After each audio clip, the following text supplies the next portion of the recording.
বন্ধ, ডাইরেক্ট বন্ধ।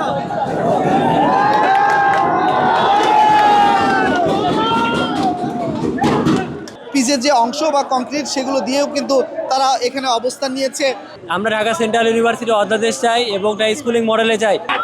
দর্শক আপনারা দেখতে পাচ্ছেন ইতিমধ্যে সকল পথ কিন্তু বন্ধ করে দিয়েছে শিক্ষার্থীরা এবং শিক্ষা ভবনের সামনে যে সড়কটি রয়েছে তার চতুর্দিকে কিন্তু তাদের অবস্থান এবং এই অবস্থান নিয়ে তাদের দাবি আদায়ের লক্ষ্যে তারা কিন্তু তাদের এই ঢাকা সেন্ট্রাল ইউনিভার্সিটির অধ্যাদেশে জারি করতে হবে এমন দাবিতে কিন্তু তারা অবস্থান নিয়েছেন এবং এর ফলে আমরা দেখতে পাচ্ছি যে যতগুলো সড়ক রয়েছে সব সড়ক কিন্তু ইতিমধ্যে তারা বন্ধ করে দিয়েছে এবং বন্ধ করে দিয়ে তারা তাদের দাবি কিন্তু আদায়ে ঠিক সড়কের সকল পথ বন্ধ করে দিয়ে তারা অবস্থান নিয়েছে।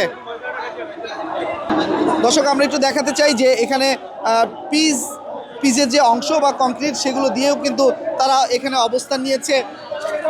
কেন অবস্থান নিয়েছে? আমরা ঢাকা সেন্ট্রাল ইউনিভার্সিটি অধ্যাদেশ চাই এবং স্কুলিং মডেলে চাই।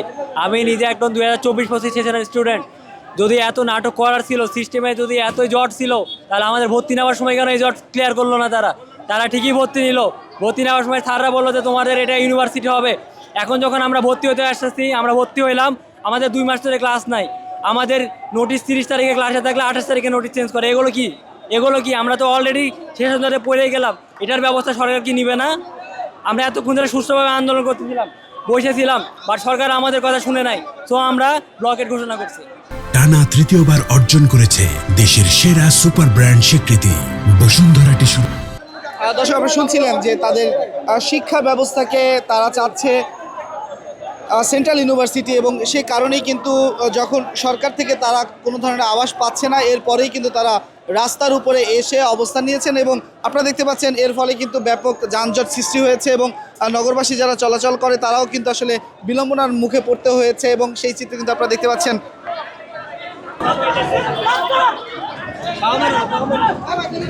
বন্ধ, ডাইরেক্ট বন্ধ।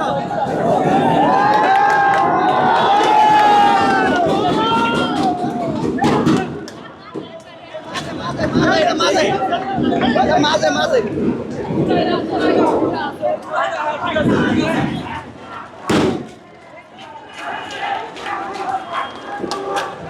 দর্শক আপনারা দেখছেন এইভাবেই কিন্তু ব্যারিকেড দিয়ে রাস্তায় যান চলাচল বন্ধ করে দিয়েছে শিক্ষার্থীরা এবং এখানে অবস্থান নিয়েছেন 7 কলেজের শিক্ষার্থীরা এবং তারা চাচ্ছে অতি সত্বর তাদেরকে ঢাকা সেন্ট্রাল ইউনিভার্সিটির অধ্যাদেশ জারি করতে হবে এবং সেই প্রেক্ষিতেই কিন্তু তারা এখানে অবস্থান নিয়ে তাদের দাবি আদায়ের লক্ষ্যে তারা আন্দোলন করে যাচ্ছে।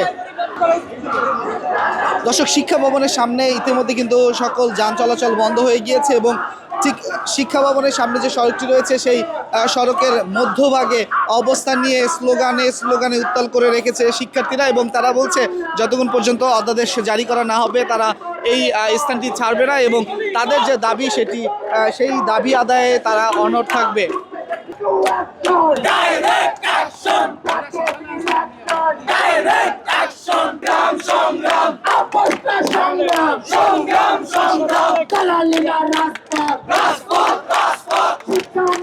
দর্শক অসংখ্য শিক্ষার্থী তারা কিন্তু এখানে ছুটে এসেছেন এবং সকাল থেকেই কিন্তু তাদের এই কর্মসূচি সেটি কিন্তু অব্যাহত রয়েছে এবং তারা তাদের দাবি আদায়ে তারা এরকম পুলিশের যে ব্যারিকেডগুলো থাকে সেগুলো দিয়েই কিন্তু তারা অবস্থান নিচ্ছেন এবং আমরা দেখতে পাচ্ছি যে প্রশাসনের জায়গা থেকে পুলিশ ব্যারিকেড দিয়ে রেখেছিল সচিবালয় যাওয়ার যে পথ রয়েছে সেই জায়গাটিতে এবং অন্যান্য পথগুলো খোলা ছিল। তবে বিকালেই কিন্তু আসলে শিক্ষার্থীরা সকলে একত্রিত হয়েই তারা এভাবে রাস্তার উপরে বসে পড়ে ব্যারিকেড দিয়ে তাদের দাবি আদায়ের লক্ষ্যে তারা কিন্তু এই জায়গাটিতে অবস্থান করছে এবং তারা স্লোগান দিয়ে রাস্তা অবরোধ করে তাদের দাবি আদায়ে স্লোগান দিয়ে যাচ্ছে। দর্শক আপনারা দেখছিলেন কালের কণ্ঠর সঙ্গে ছিলাম আমি মোহাম্মদ রাইয়ান হোসেন।